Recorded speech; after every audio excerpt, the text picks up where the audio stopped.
Tečnosti isparavaju isključivo sa površine na svim temperaturama.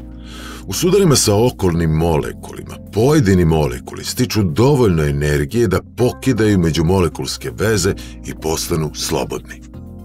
Sa povišenjem temperature isparavanje postaje intenzivnije. Molekuli u unutrašnjosti tečnosti stiču više energije, te kidanje veza sa susednim molekulima postaje izvesnije. Molekuli koji ispare u unutrašnjosti tečnosti formiraju balončić pare, koji izlazi na površinu, a molekuli postaju slobodni. Ovo je ključanje. Isparavanje iz cele zapremine tečnosti. Što više toplote dodajemo, ključanje postaje burnije. Broj mehurića koji se formira svake sekunde biva sve veći, ali temperatura tečnosti se ne povećava. Sva dodatna toplota troši se na rad isparavanja. Ta temperatura na kojoj tečnost ključa se naziva tačka ključanja. Koji uslovi moraju da se ispune da dođe do ključanja?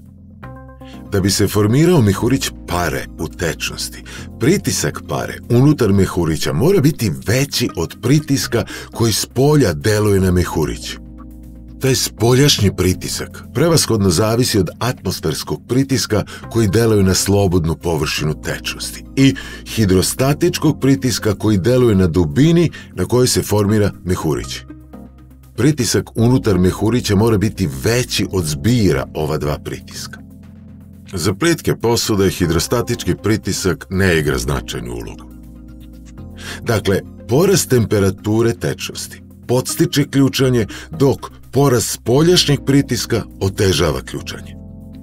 Prema tome, temperatura ključanja tečnosti zavisi od spoljašnjeg pritiska.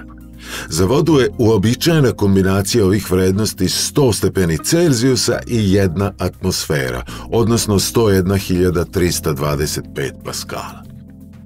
Ali to nije jedina kombinacija. Kompletna lekcija zajedno sa ostalim lekcijama iz ove oblasti je dostupna na sajtu fizičar.com u vidu online kursa.